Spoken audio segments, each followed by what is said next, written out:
Y bien lo sabe Rosalía, que es madre pues de un ciudadano que tiene una enfermedad. Rosalía, arratsaldeon. Arratsaldeon. Tu hijo, ¿verdad? Tiene una enfermedad. Sí.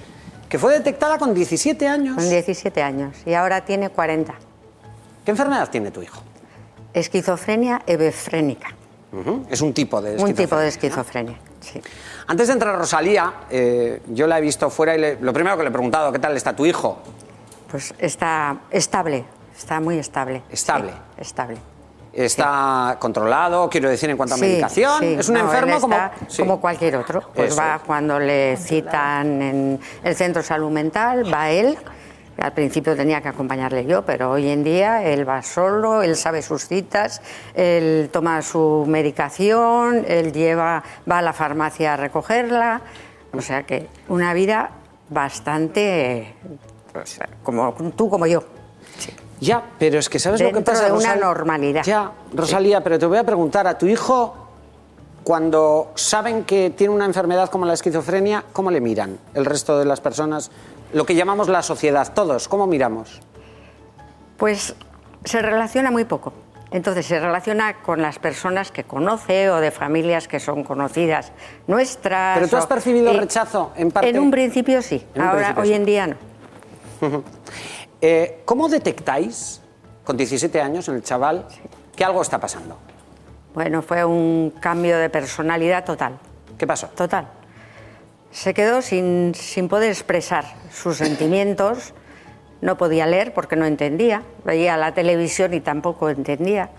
Estábamos comiendo la familia y no nos entendía, se iba a la cama. ¿Esto pasó de la noche a la mañana o de repente os Pues dices... muy de repente, sí. Muy de repente. Esto me imagino que os preocupa en aquel momento. Fue terrible, mucho. sí. Ya. En aquel momento no entendíamos nada. Pero es que tampoco conseguían darnos un diagnóstico exacto. O sea, tardamos 2 años en tener un diagnóstico. 2 años. Sí. ¿Y Porque por era qué? la edad aquella horrorosa en que si toman drogas o no toman drogas, en que si están en la pubertad o están... Y entonces hay muchas cosas similares entre el inicio de la enfermedad mental y la edad, sin más. Rosalía, Sí. ¿tú en aquel momento qué pensaste? ¿Qué pensabas? No podíamos pensar, solo lloraba. Te digo la verdad. En años es que no podía hablar de él. ¿Por qué? Porque era horroroso lo que le pasaba, porque aquel no era mi hijo. Había cambiado, era otra persona, no me entendía, no nos entendía a los de casa. Entonces todavía vivía mi marido, que ya ha fallecido, y es que no sabíamos cómo tratarle, cómo llevar las cosas. No sabes cómo. Si haces duro, resulta que no surte efecto. Si no tienes unos límites, tampoco es bueno. Y fue muy difícil, muy difícil. ¿Sufrías Sí. en aquel... Mucho, Claro, sí. Una madre ve a un hijo así. Mucho. Es un sufrimiento grande. Y él sufría. Mucho. No quería vivir. No, que el sufrimiento de él y de los demás que conozco, porque todos son diferentes. Antes lo dije en una ocasión y es que lo repito, todos son diferentes. Pero todos sufren muchísimo. No quisieran ser así, ellos quisieran pues poder amar como los demás, poder relacionarse como los demás, poder tener un trabajo, y se dan cuenta de que no pueden, y todo eso es un sufrimiento muy grande. ¿Y tú cómo te das cuenta que tu hijo está sufriendo? ¿De qué manera? Bueno, él lo decía, que no quería vivir. ¿Qué decía? El levantarse por la mañana para él suponía, bueno, pues eso, casi como morirse. No quería levantarse, no podía. Has vivido años duros, Rosalía? ¿Habéis vivido años duros? Sí. Bueno. Hasta que aprendes un poco sobre la enfermedad y aprendes a vivir con la enfermedad. ¿Es duro vivir con la enfermedad? Una vez de que aprendes, no. No. Yo pienso que es como otras cosas. Tenemos que aprender en la vida sobre todo lo que nos toca. Y tenemos que vivir con lo que nos toca. ¿Nos da más miedo este tipo de enfermedades? Sí, porque se entienden peor y ellos las expresan peor. Concretamente en mi caso, pues es muy introvertido, entonces para saber lo que piensa, es muy difícil. Sí. Ha habido un proceso que a día de hoy está lo estabas comentando, Rosalía nos habla de su hijo como una persona que tiene una enfermedad. Antes la doctora, la psicóloga hablaba, claro, no hablamos de ese diabético, pero bueno, la diabetes es una enfermedad crónica también. ¿Esto es una enfermedad crónica o desde luego así tiene un tratamiento? Sí. Tiene que estar medicado, me imagino, recibe la medicación, ¿cómo lo lleva? Pues lo lleva muy bien. Al principio no quería medicación. ¿No quería? No quería, no. O sea, había que ejercer una presión para que tomara la medicación, pero ya te digo que hoy en día él se administra lo que le mandan, yo sé lo que tiene que tomar y claro, de alguna manera pues me doy cuenta, ¿no? Pero no estoy encima. No estoy encima que él lo perciba demasiado. ¿Me has dicho qué edad tiene tu hijo actualmente? 40. 40. Sí. ¿Tu hijo a día de hoy es autónomo? Sí, totalmente. Totalmente. Eso te tranquiliza, ¿no? Sí me tranquiliza. Siempre tenemos los miedos de el día de mañana. ¿Y lo piensas, Rosalía? Sí. ¿Y qué piensas? ¿Qué pienso? Me lo quito de la cabeza, digo, pues lo que tenga que ser, claro. Tenemos que vivir, sí. ¿Vive contigo? Sí. Y es muy pacífico, para que sepáis, es muy pacífico. ¿Por qué lo dices así, Rosalía? Por lo que habéis hablado de la violencia, que tiene un carácter que da gusto. Y a todos los que conoce, amigos de la familia, como he dicho antes, pues con todos es más abierto y más simpático que conmigo. O sea que... ¿Qué te parece cuando, lo estábamos hablando antes, la sociedad, los estigmas, qué te parece cuando se relacionan a personas, ciudadanos o ciudadanas como tu hijo, con actos violentos? Me parece espantoso. ¿Por qué? Espantoso, porque, pues eso, los están echando de la sociedad, los están echando de la vida normalizada que queremos todos, ¿no? Ya les han puesto una etiqueta. Con la etiqueta es muy difícil vivir. Es injusto. Es injusto. Aunque lo notemos, porque en su manera de hablar o en su manera de actuar, vemos que tienen esa enfermedad. Pero, pues como tú decías, como uno tiene la diabetes o mi marido tenía el corazón muy mal, pues eso es... Y en este momento habrá personas que te estén viendo, Rosalía, y que todavía sigan sintiendo miedo a personas como tu hijo. ¿Y por qué no les dices cómo es tu hijo? ¿Por qué no deben tener miedo de personas como tu hijo? ¿Por qué? Bueno, yo ya he expresado que si hay solo un 2%, creo que son violentos, ¿por qué vamos a tener miedo a las personas con enfermedad mental? Hay muchas personas violentas que no son enfermos mentales, que son por otras causas. La mayoría. Perdón, la mayoría, decía, la mayoría de los violentos son muy normales. Enseguida voy. Y al mismo tiempo, el peligro es si dejan la enfermedad. Si dejan el tratamiento. Es muy importante que sigan los tratamientos, que tengan su médico de cabecera o el que les conoce, el que les trata y que sigan los tratamientos. Y luego, pues que las relaciones sean lo más naturales posibles. Y dejarles a ellos muchas decisiones. Eso vamos aprendiendo, que antes tampoco sabía. Claro, lo de irles dejando decidir es muy importante. Ahora se habla de empoderamiento. Sí. ¿Qué es eso? Pues dejarles a ellos.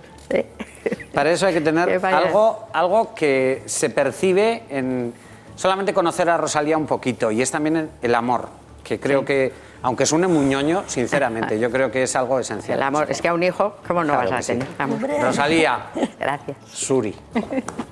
No es cierto que detrás de una esquizofrenia haya una mente brillante, son casos realmente excepcionales. He dicho que puede ser. Pero como puede ser en una población general, pues tener un índice, un CI alto o un CI... Me refiero, Yolanda, a que el hecho de asociar esquizofrenia con violencia es erróneo, así como asociar esquizofrenia con déficit mental también es erróneo. No, efectivamente, esos son mitos, como el mito de que detrás de una persona con enfermedad mental puede haber un genio escondido o también generalizaciones con respecto a temas de la necesidad o no necesidad de medicación. O sea, yo creo que un error, partiendo del desconocimiento, que hay un gran desconocimiento en la sociedad y no solamente en la sociedad en general, también incluso en colectivos que se dedican a la atención de las personas con enfermedad mental, un gran desconocimiento de lo que son las enfermedades mentales, de las capacidades que tienen las personas con con enfermedad mental, de ir más allá a lo que es el síntoma, del síntoma de la enfermedad, y estar hablando de capacidades y de potencialidades, que es lo que ahora se fomenta a través de... Rosalía ha hablado de empoderamiento, y es un término que además utilizamos mucho en AGIFES, o sea, empoderar al paciente, empoderar a la persona, que él sea el protagonista de alguna manera de todo su proceso vital. Eso es yo me refería, yo sí había hablado del DSM-5, vamos a ver, yo creo que... Terrorismo. No, yo creo que tenemos que discernir dos cosas. Primero, lo que es una psicosis de una neurosis. En las enfermedades mentales, fundamentalmente, la gente se llama enfermedades mentales mayores, son las psicosis, que son la esquizofrenia y la psicosis maníaco-depresiva. La hiperactividad, ¿qué tipo de enfermedad es? Yo mientras estaba hablando, Claudio, he hecho, más o menos estamos 35 personas en este plato.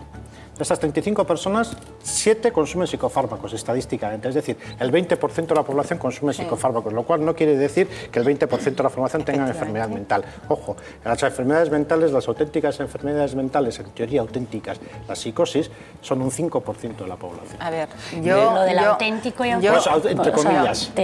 Yo quería... Sí, un momentito, Yolanda, es que tengo varias llamadas. Una de ellas, lo digo más que nada porque luego se me acumulan, una persona que no ha querido dar su nombre, luego si queréis hacer una valoración también de esto. Ha dicho que tiene a su mujer de 62 años, lleva un montón de años en un piso tutelado, tiene, parece ser una enfermedad mental, no nos ha dicho cuál es exactamente, quiere hacer un llamamiento de apoyo a las familias. Dice que esto...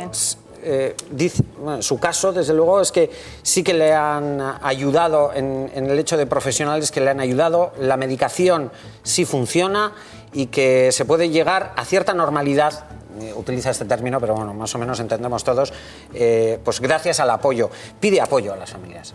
Yo creo que es fundamental en el tratamiento, la recuperación, en todo el proceso también de lucha de estima, el papel de la familia, ¿no? Todos somos seres sociales y tenemos detrás una familia de la que dependemos, ¿no? De alguna manera. Entonces, si esa familiar, también el proceso que estaba comentando Rosalía, ¿no? De alguna manera es muy importante, el cambio se da cuando la familia de alguna manera acepta esa realidad. Entonces, en el momento que acepta que existe eso, que esa persona tiene una serie de dificultades, es cuando se puede avanzar, bien sea en aprender formas de comunicación, en mejorar esa comunicación, en trabajar donde están los límites de porque una persona sea con enfermedad mental, el mito de que no se puede tomar decisiones, es decir, hay una serie de mitos que afectan a toda la sociedad, es uno de ellos, ¿no? Entonces, una buena información exhaustiva yo creo que rompe muchos estigmas. Isabel. Bueno, destacar el eslogan que abriendo mentes, cerrando estigmas es buenísimo y es un paso importante, ¿no? Porque es una forma de llegar, pero yo creo que hemos evolucionado mucho también en esto, ¿no? Hemos visto con qué valentía y con qué amor Rosalía ha afrontado esta situación, pero no hace muchos años estas enfermedades se escondían en el seno del hogar, ¿no? Y no se atrevía a contarle a la gente que estabas viviendo esa situación, ¿no? Ni siquiera cómo poder dar pasos para ayudar. Pero yo quería, Yolanda, aprovechar tu presencia en plató para preguntarte por algo que hemos hablado mucho y que probablemente seguiremos hablando en este programa, y en vez de preguntarte directamente cómo afecta la marihuana o el consumo de marihuana en esta enfermedad, porque Rosalía hacía alusión a que esa edad, la de los 17 años, pues resulta difícil poder diagnosticar si es esquizofrenia, si es el uso de consumo de marihuana, pero es cierto que los cerebros de los fumadores de marihuana y los de esquizofrenia experimentan comportamientos similares. A ver, vamos a... Es un compromiso quizás para Yolanda. No, a ver, pero es un debate... Partimos también de la libertad del que es adulto, por lo menos con una información pueda tomar decisiones. Sí que es cierto que hay estudios, es decir, que avalan que el consumo de marihuana puede provocar la disrupción de una psicosis y que puede ser permanente, pero también es cierto que tiene que haber una predisposición. Ahora, ¿quién tiene esa predisposición? Uno no lo sabe.